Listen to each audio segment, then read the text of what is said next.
Good evening, everyone, or I should say Hola. We've just wrapped up the Spanish Grand Prix, and while everyone knows what number one was, we're going to have a discussion about everything else. So welcome to the 36th episode of Toast the Talk, part of the Toast Network. If you want to be following all our other sports, which is cricket, soccer, just sign up on the Toast Network. And to all our F1 fans, hello. And with me, I have some regular fanelists of ours.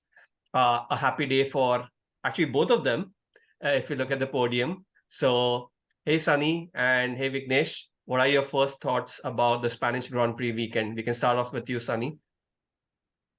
I thought it was a very good race, entertaining, overtaking from start to finish, jumbled up order prior to the start of the race. The usual front runners were struggling to get their tires heated up during the qualifying session, and so many of them qualified, quote unquote, out of position. We had some opportunities at the front for guys like the McLaren guys, the Alpine guys. Overall, of course, the front runners came to the actual front of the race, but I think the race was very entertaining from start to finish. No retirements, no clumsy moves. Quite a good race. Yep. Quickly, let's hear Vignesh's thoughts before I touch upon some of the points that you brought up.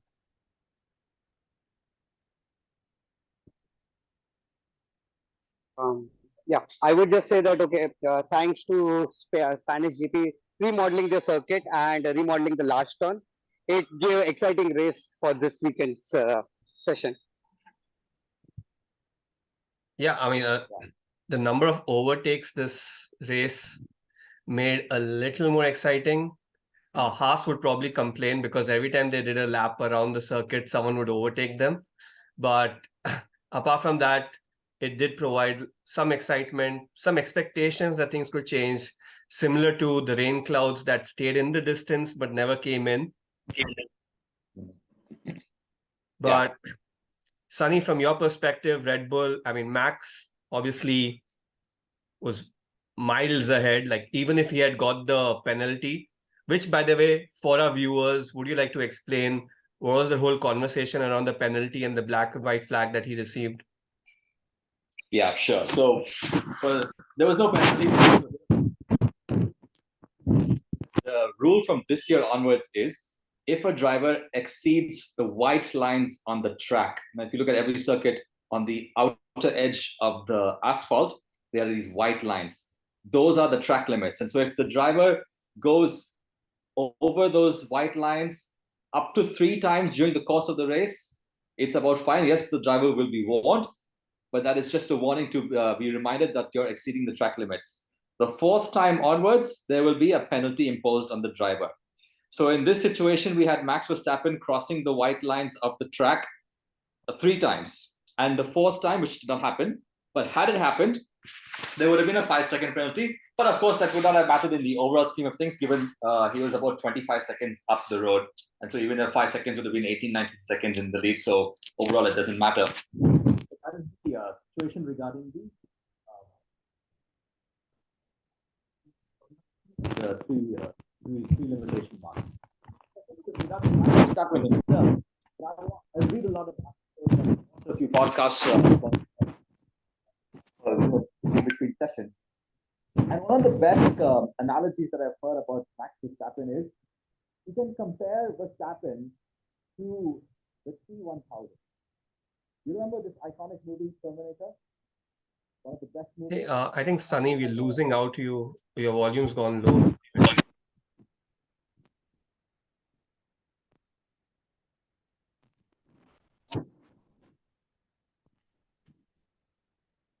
And now we can't hear you at all.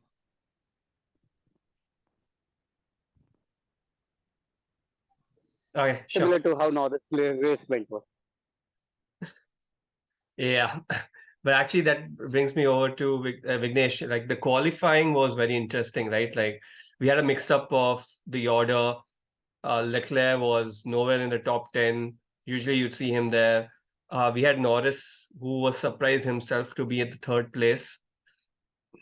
Like, what did you... And Sainz was obviously second, home ground advantage. None of them were able to convert that. What is your take on what changed between the qualifiers and the final for these drivers? First of all, I would say the biggest difference between qualifiers and the finals was the positioning of the other team. You see, Leclerc was out. You see, Perez was out. You see, Russell was out. Now, Russell and Hamilton gave me a remind of the 2016 vibes between Nico Rosberg and Hamilton. But yeah, what happens is when the top three teams only have three drivers in the top 10, the standings can change considerably, and that's what did. Now, considering that, you understand that the energy power of these teams are way higher compared to the backmarkers or the midfielders. So in this way, you could see that okay, Perez was swooping in for the fourth place. Russell was in 12th, and because of which he could attain a podium. Leclerc was one standout where he was at the same position as Perez, but then he couldn't capitalize on that.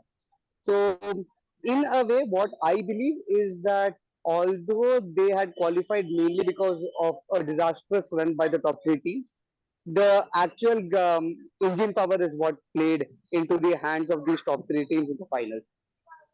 Makes sense. I'm going to do a quick sound check with Sunny. Yeah, am I audible? Yeah, loud and clear. Welcome back. Loud and clear. Okay, great. Well, thank you. So I hope you caught my take on the new rules regarding the black and white flag and the race limits, track limits. Sorry, did you get that? Yeah, I think we got the initial bit.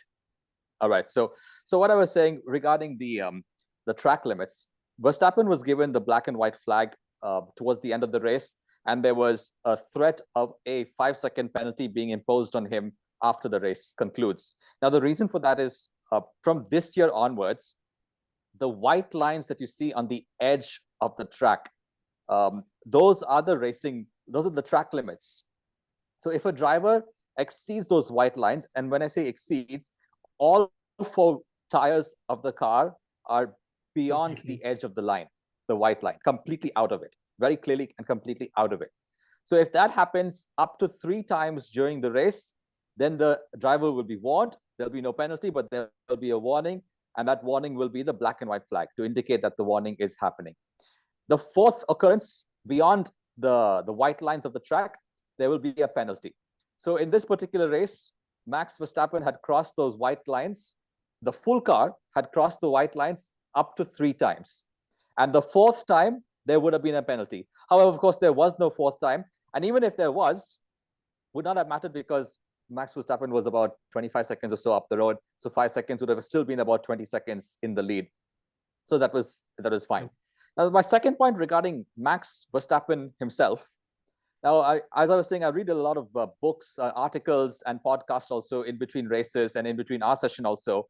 And one of the best analogies that I have seen and heard about Verstappen is that he is comparable to the T1000. You know the T1000? There was this the big hit movie Terminator, which was a great movie. And then it was such a big hit that you had Terminator 2, which in my opinion is one of the best movies of all time. Now the villain of that movie, the villain of Terminator 2, the liquid metal guy, that is the T1000. Very efficient, very calculating, no weaknesses at all. Max Verstappen reminds me, and even if you look closely, might even has a kind of resemblance to the T1000. Very efficient, no emotion, just comes, gets the job done without any hesitation, without any thinking, without any difficulty, just ruthlessly efficient. I mean, I think he was just so bored. That's why he was probably going off the limits to just test himself and create some excitement. But actually, no, just to interrupt you there, Vivek.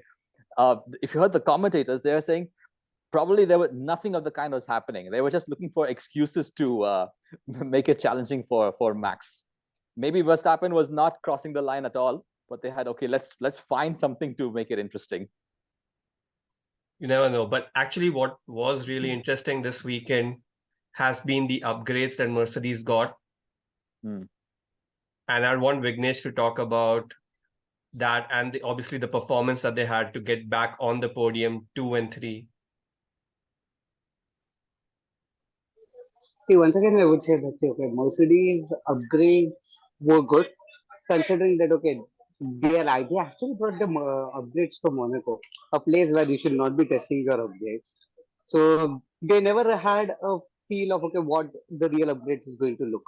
Spain has been traditionally a circuit where all the teams bring the upgrade, considering it was used for testing and other things, and that's why Spain has been a strong track for an update. Now, this is where Mercedes have understood what their upgrades are gonna look like. I remember before the start of this race session, Toto Wolff was telling that okay, we have completely have no idea as to okay, how the race is going to pan for us, which also shows that okay, they also didn't know how the upgrades are going to behave, considering it was brought in Mexico. With that in mind, the biggest advantage for Mercedes to be reaching a podium was the lack of the other two teams. One is the Perez, which is from Red Bull, and second is Ferrari. Now, Ferrari, in their classical way, destroyed themselves today, which helped Mercedes gain a top two podium on the run. Now, this can be attributed. See, I'll tell you, Russell did a good job. The way Hamilton had lost to Stroll in the initial laps, and then the way Hamilton covered it up, that was really good. Russell was trying to consistently pass the Ferrari, and he was able to do that. So, in a way, you can understand that okay, somewhere Ferrari strategy was also to be blamed for the success. But in a whole, I would say the consistency of the driver, considering Russell has been a dependable driver for Mercedes, Hamilton, as usual, was his best. Finally, I was able to get the 2020 vibes, as a few people were telling. So over and all, today was a wonderful day for Mercedes, and I hope they celebrate it and ensure that they keep pushing for the longer run. Yeah, no, I mean, Hamilton on the podium just showed a very different, relaxed, and he really was enjoying being on that podium and splashing the champagne around, even on Max Verstappen, considering the cold shouldering that they've had the previous time they've been together on the podium. Also interesting was Nico Rosberg interviewing Hamilton. But before we get Oh, into that that, was hey true. Satya, welcome. Hello, I'm so sorry for joining in late. Cooking Hey, is no still going issues. on. But so we've been discussing something about the upfront, how the changes have been.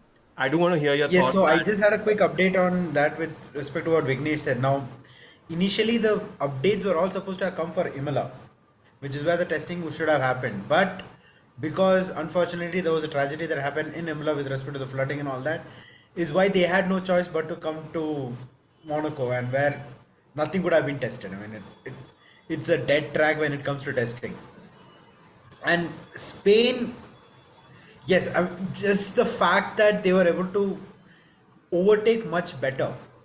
The previous races when when a Merc and an Austin Martin comes next to each other, most of the times the Austin wasn't ahead. There were a couple of times when you were having difficulty in overtaking, but they were able. Russell came from P12 all the way to P3, which from the Mercs was not something expected because they have not been able to perform something of that magnitude. Perez, we knew for sure he will end up in front because the Red Bulls have shown that. So as a Mercedes fan, the new upgrades are a blessing. Not sure if they can aim for P1. That can't be possible at the moment. But at least they are up ahead with the Red Bulls. I want to add Ferrari, but I can't because even if the car might be good, the strategy is baffling. Like just today, Leclerc started on soft, I mean, started on hard. Then he pit at the same time when everyone else was pitting. They switched to soft and then they went back to hard again. I have no idea what they're doing. The strategy makes zero sense. They didn't even try to go to mediums and then stretch. They just straight away went to hards after a stint of soft. So even if the car is good, the strategy would still, hit them from behind. Yeah, I mean, their strategy, I Satya, I think just no want one's to figured out their strategy yet. They themselves no, but probably haven't. But yeah, Vignesh. Vivek, I just wanted to see Ferrari were trying to aim for a one stop, and it was evident from soft when you're pushing onto a hard. And considering, see, they had done their practice runs in Q1, FP1, FP2, and FP3. They had a considerable amount of idea as to how the hards are going to behave. It was just that okay, the temperature changes in the track were drastic today, and that is where okay, Ferrari had to rethink on their strategy on the go. So in a way, in a hindsight, Ferrari's strategy was actually really brilliant. But the day didn't help them. Yeah, Ferrari did not have the pace today. I think regardless of the strategy, if they tried one stop, two stop, even if they'd gone for a very aggressive three stop and tried to be pushing all the time, I think they clearly lacked the pace today because Russell was so far behind on similar tire life compared to Sainz and still managed to overtake and finish quite comfortably ahead. So I think the strategy was the second problem. The first problem was the pace, which was not there. And with regards to Mercedes also, I think it's very good day for Mercedes for sure. However, this track is very good track for Mercedes. It has been in the past. Even last year also, Mercedes was very strong over here. Russell, if you remember, was leading the race at one stage this time last year. And Mercedes and Hamilton was at one stage last and managed to overtake everyone, come to, I think it was fifth.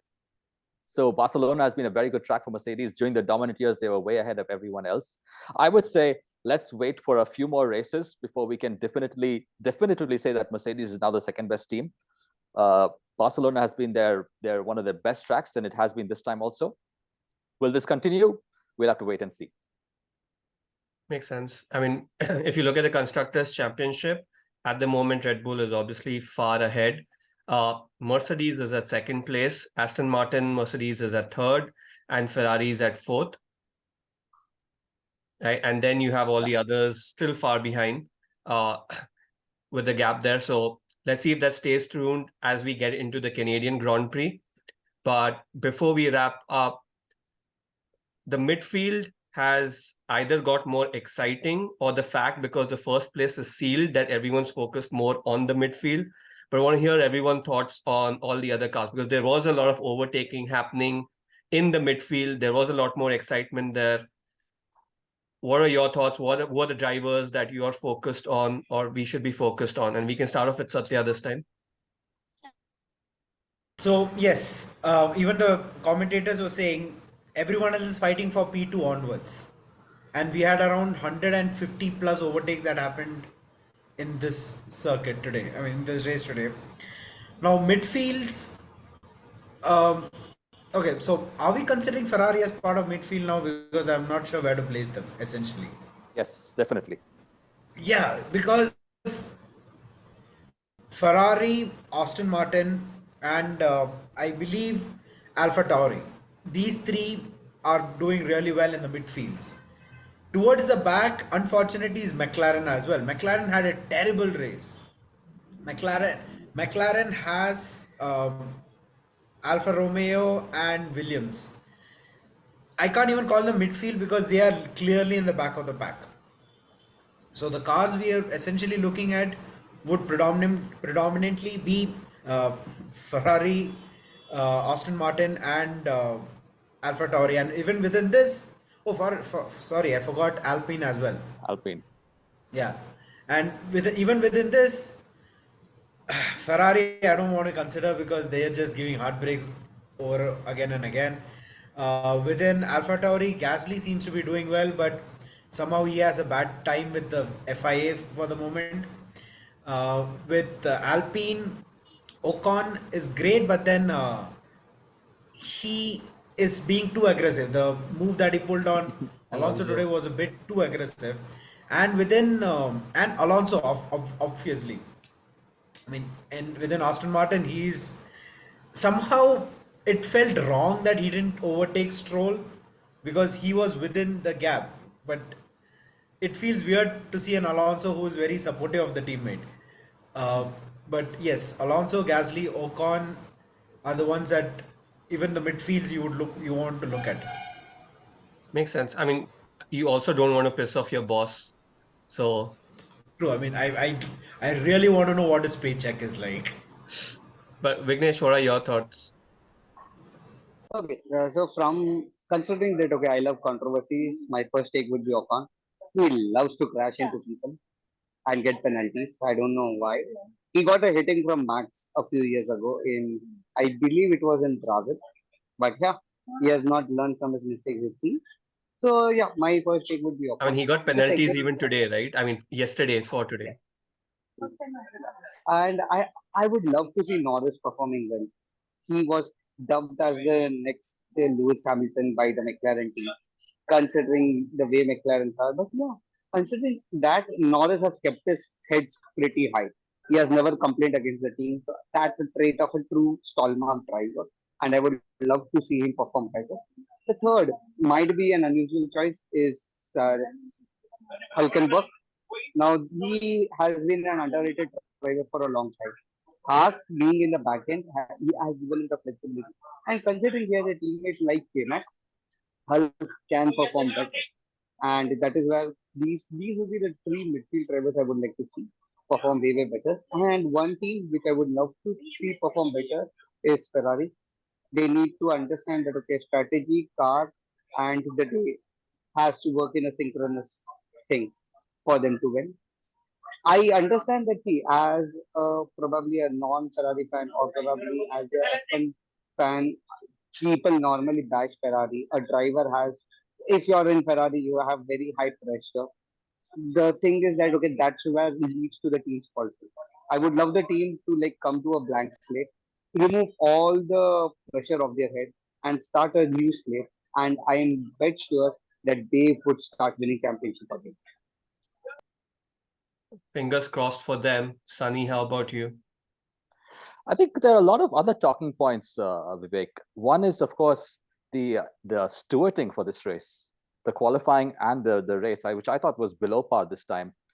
Maybe if I can ask the other my peers and panelists, what you thought of the stewarding, throwing the red flag and qualifying when nothing happened. Yeah, okay, some gravel was there maybe, but that's nothing. And then even in the race, we had Tsunoda, who was penalized for what, in my opinion, very unfairly. Zhou was on the outside, lunging forward on the brakes. You can't just overtake. That is the racing line that Tsunoda had taken. And Zhou was only ahead because he was braking so much later from so far back. That was very harsh penalty, which even the commentators called out. So I thought that was very harsh from the stewards, and the red flag in qualifying is completely unnecessary in my view. Just It didn't make any sense. The red flag didn't make zero sense because it was not like there was so much gravel on the track either. I never understood why there was a red flag for that. And Sunny, I completely agree with you with respect to Tsunoda because A, he never touched him. B, Tsunoda braked late. You are allowed to brake late. And if Zhou can see that he is braking late, it is up to Zhou to either back off or take the side road, which he did. So Tsunoda should not have been penalized at all. Comparatively, Ocon should have been penalized for what he pulled on Alonso because he moved while braking. Stewarding was poor for sure. Yes. No, but one thing I believe is that okay, today the stewards took a leaf out of the Michael Massey book, where you do stewarding based on the rule set by Michael Massey. The rule is very simple. What you feel, you do it. So that's what had happened. The whole point of the problem with Michael Massey. In that case, why did they force Michael Massey to resign? If that is the case, why was Michael Massey the scapegoat? Exactly. I mean, he was the scapegoat. No, he was not a scapegoat. Let us not bring back 2021 because I would argue that forever. Yes, I think we should stop on that note.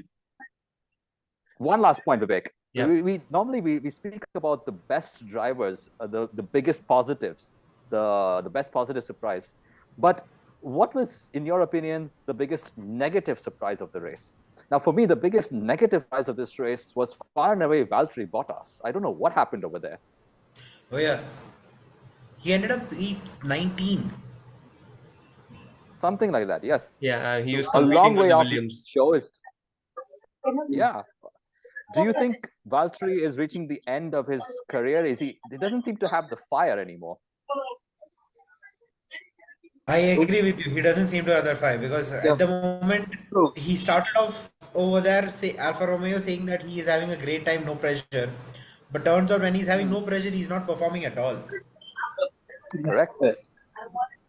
Yeah, but so in that way, I would say that okay, the biggest negative for me would be Charles Leclerc's race. Charles Leclerc, we don't know if there was a problem with the car. They still have to analyze and tell us. They're quite confident that there was a problem with the car. We don't know yet. This is the man who qualified on pole position last year and was racing at the front. Whereas with Valtteri Bottas, there was no apparent issue with the car. It just seems to be very slow. I mean, for me, I would say the Haas, in right? comparison where Zhou they've been showing so far. finished in 9th. Sorry, Vivek. So Yeah, I was saying Sorry, the Vivek, Haas you for me was a bigger disappointment in terms of the optimism that they've been showing. They just didn't have any pace today in the race, and everyone was just yeah. going past them. So I think that was for me the biggest disappointment. Hmm. see, True. with Haas, I don't have that much of a high expectation from them. Yeah. So when they perform well, there's like amazing, but when they don't, we're like, okay, that's sort of expected. But even though Alfa Romeo isn't doing great, Valtteri Bottas is a great driver, or was a great driver. If Zhou Guan Yu can finish in ninth, Bottas has to be somewhere near him. Ahead of him, ideally, being the senior driver. Ahead of him, ideally, yes, but at least near him. Hmm. No, but the Bot, uh, point, but the point is that okay, Valtteri Bottas never had like a perform like exceptional in Mercedes also. The only thing we had was to okay, like at least help Lewis get the WTC and score some decent points. But there was never an exceptional race from Valtteri Bottas even in Mercedes. So by that front, I believe that okay, his performance today was Vivek, if you don't mind, I have one more question that's really on my mind that I'd like to ask you as well. Now, the question of Sergio Perez, yes, good recovery drive and all of this is fine, but he is underperforming in what is clearly the fastest car of the field. Perez should have been second today, no question, or at least third, considering how fast the Mercs were. Now there is speculation. Of course, there's a lot of rumors in Formula One, but there's a lot of speculation that Perez might not make it to next year. This will be the last year at Red Bull, although he is contracted, yes, but we know that doesn't have much weight in F1 anymore. Is there a chance that Perez races his last season with Red Bull this year? well, if he keeps with the same performance, he might, because in qualifiers he was out in Q2. He should have essentially been out in Q1, Q1. but Leclerc did not make it, so he was out only in Q2. Even in the race, yes, he had a great race from P11 to P4, but when his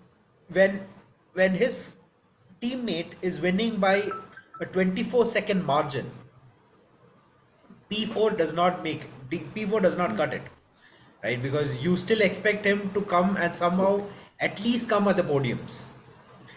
So if he keeps up with the same performance like this, where he isn't performing at least up to the mark or at least coming within the podium places, he might not even. Currently, he's the second level at the championship, but I'm pretty sure if he keeps doing this, he'll be out of that as well. I have a conspiracy theory. He raised his hand to say that he can be the world driving champion. So now the team is putting him in his place. Well, it's Red Bull. You don't know. It's Red Bull. It might actually be possible. you know one thing. They have a history of doing that. Considering your question, Sunny, considering your question of Perez, right? And considering the history which Red Bull has of sacking drivers in the mid-season, if he performs like this, he might be sacked in the mid-season also. Why wait for the end of the season? So He's contracted till next year, but of course, Yeah, but that's still, meaningless. That doesn't make any sense for Red Bull. yeah, Red Bull has a huge weight. Red Bull contract is like written on tissue paper. Just Hey, the positive of that, Danny Boy can come back. Would I Ricardo don't think he'll want come back to the Red Bulls. They might put him in Alpha Tauri and take someone from there, because I'm pretty sure they don't want Danny Boy in the Red Bulls. Yeah, because in 2018 also, when Danny Rick was so established in Red Bull, even that time he was unable to compete with Max Verstappen. Max, yes. So now with Max being the team leader, double world champion, and so much of momentum, and probably 3-time champion by the end of this year, impossible. I don't see it happening. Even if it's offered, I can't see Ricardo taking it, because Verstappen was the reason he left in the first place. Yeah, but I mean, he has mellowed down over the years. He's kind of figured out where his place is, and he'd be a good wingman in terms of making sure that he comes in second. Maybe, you never know. They might give him a shot. Especially if it's a mid-season change. Yeah. Like end of season, I get it. They can swap the drivers around, but mid-season they wouldn't want to change the formula that dramatically. So that it would be easier to just swap him Don't in. count on it, because Max Verstappen change happened mid-season. He in his second season he was with then Toro Rosso. Toro Rosso. I'm so sorry. Toro Rosso. Toro Rosso, which he got then swapped into the Red Bulls, and then the Red Bull driver got switched back. Right, so it's Red Bull. You can never discount them. Do you know the backstory behind that, Sathya? So the backstory behind, yeah, this guy I forgot the Kvyat, right? Daniel Kvyat. So Kvyat. he did So run even into before that, yeah, he ran into Sebastian and ruined his race, and so Sebastian Yes. complained to Red Bull management, who he still had good connections. Yes, we saw that on TV also, and that is what happened. But even before that, before that entire incident, Max Verstappen was pursued by Mercedes and was highly considered to be a Mercedes young driver rather than a Red Bull young driver. But the reason why Max Verstappen was promoted so quickly is because they could all see, whether it's Mercedes or Red Bull, they could all see that this kid was quite a talent. Mercedes told Max that you have to wait to get into F1, whereas Red Bull told Max that we're going to put you in F1 at the earliest opportunity. It was in the contract. And so that is the reason why Max is now driving with Red Bull Racing. So the first opportunity that was available, it was given to Max. And so happened that Kvyat crashed into Seb and all of this happened. These are all, this all just preponed what was inevitably going to happen. Well, as soon as Max was put into F1, Formula One had to change their rules as well, because Max was he didn't even have a driver's license when he was promoted to race in Formula One. And now look, 16, this is his right? 40th victory, 4-0. Ayrton Senna, 4-0, the legendary, Ayrton Senna is only at 42. So another 2-3 victories, and Max is ahead of Senna as well. Which is just 2 more races. Yeah, at the current pace, it's going to be interesting to see where Max ends up. Cool. With that interesting trivia, we're going to close out and all meet up for the Canadian Grand Prix. Once again, thank you to all our panelists for speaking your minds out, sharing that interesting trivia and your thoughts about the post-race for the Spanish Grand Prix. While the number one seems to be a sealed deal, there is a lot of movers and shakers in all the other places, and that's what's been keeping us excited. So to all our viewers, thank you for tuning in. Please share your comments, thoughts, as always. Share, like, subscribe, and thanks everyone once again. Good night. Good night. Good night. Thank you. Thanks a lot.